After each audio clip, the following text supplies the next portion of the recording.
nanggapi jawaban saking pertanyaan derek kawula wonten Turen, jikalau sirul asr itu sama dengan sholat daim, lalu berapa tahapan lagikah untuk sampai ke musyahadah? Mekaten. Assalamualaikum warahmatullahi wabarakatuh. Waalaikumsalam warahmatullahi wabarakatuh.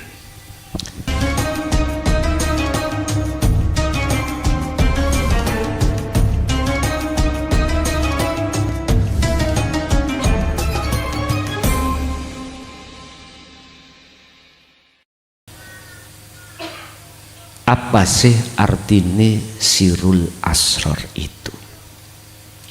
Dzikir iku eling sadar. Sirul asrar itu jerone ati, ono ati maneh disebut al fuad. Wong Jawa telenge ati. Bahasa sederhana saya katakan rasa. Karena apa?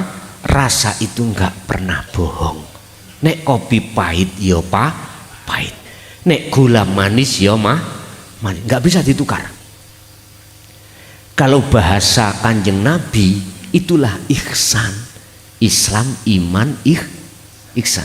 Kalau di dalam kitab hikam ini, ihsan itu adalah predikat makom makrifat pada Allah. Berapa tahapankah kalau kita itu sudah berzikir sirul asrar yang dikatakan sama dengan sholat daim itu? Pun nanti kita akan masuk di dalam kitab ini tentang bab dzikir sirul asrar. Di dalam kitab ini tidak disebut sirul asrar, disebut basiroh. Nanti basiroh itu apa? Telenge ati. Disebut meripate ati. Nanti kalau kita sudah ke bab itu lebih paham lagi. Sekarang saya jelaskan sirul asrar di situ dzikir sing tanpa ngucap, bila suwarin suwara, bila ismin tanpa nama, bila kalamin ucapan. Ya iki sing kula sebut sak jerone sir iku ada sir maneh. Lah di dalam sirul asrar itu ada 3 tahapan.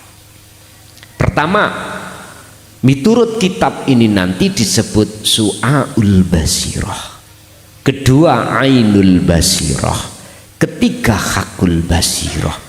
Basa Jawane rasa ketemu nyatakno. Merasakan dulu bangunan iman sing bener rasa iku. Artinya apa? Cara praktek nih. Segala keadaan yang Allah hadapkan terhadap kita pun hati sampean harus meneng dhisik. Harus merasakan kehadiran wujudnya Allah yang kusebut urip. Dengan teori jikalau tidak ada urip, nggak mungkin keadaan itu bisa datang. Saya mau kerja, kalau tidak ada urip nggak mungkin aku bisa kerja. Jadi hati sampean harus merasakan kehadiran Allah dulu. Hanya satu-satunya beliaulah sang penggerak. Mengapa demikian?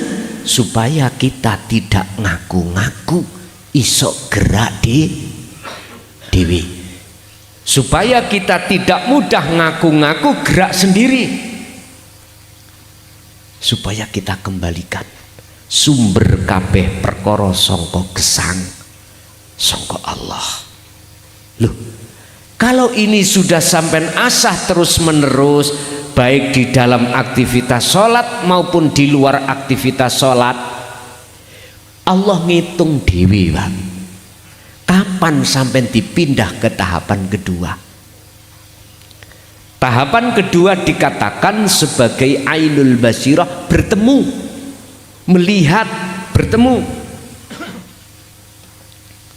Lah, syarat yang tidak bisa dibantah, bisanya di tahapan kedua disebut bertemu di maqam musyahadah, segala perkara selain Allah sudah hilang di dalam diri Anda, termasuk pengakuan kita sebagai makhluk yang bisa ini bisa itu.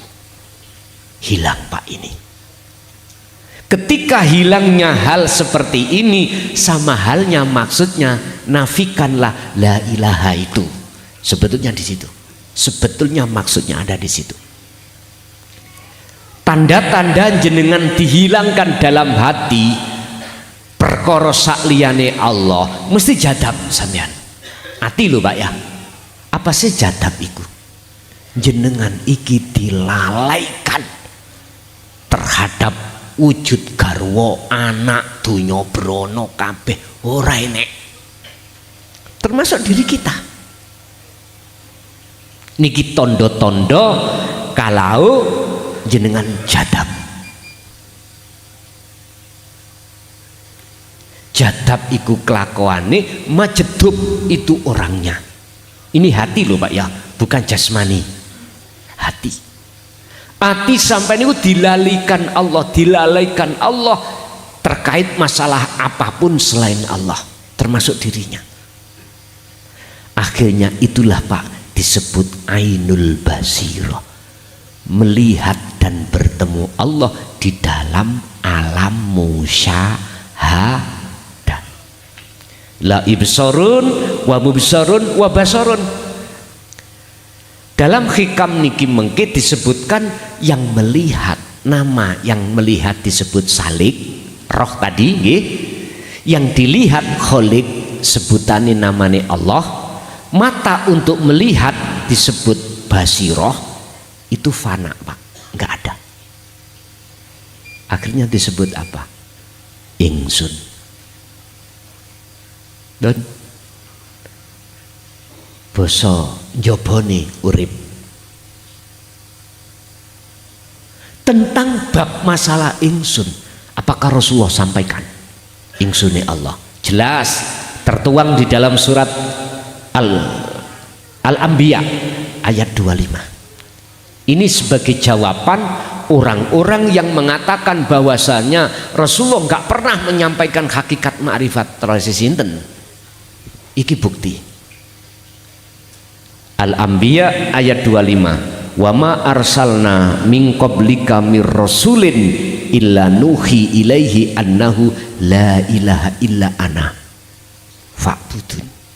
Mengapa demikian? Adanya ayat yang tersirat yang muncul di tersurat Quranul Karim berarti ya. Iki sebagai bukti bahwasanya beliau Rasulullah tidak mengkorupsi wahyu.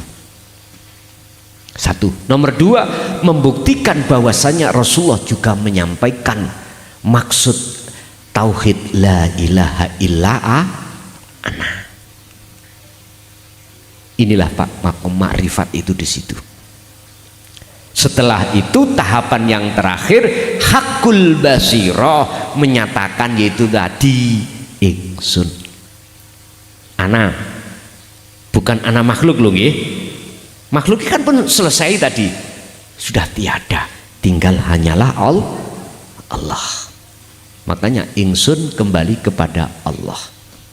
Hakul basirah, inilah Pak, itulah tahapan ketika saat kita mengenal pengertian dzikir sirul asrar.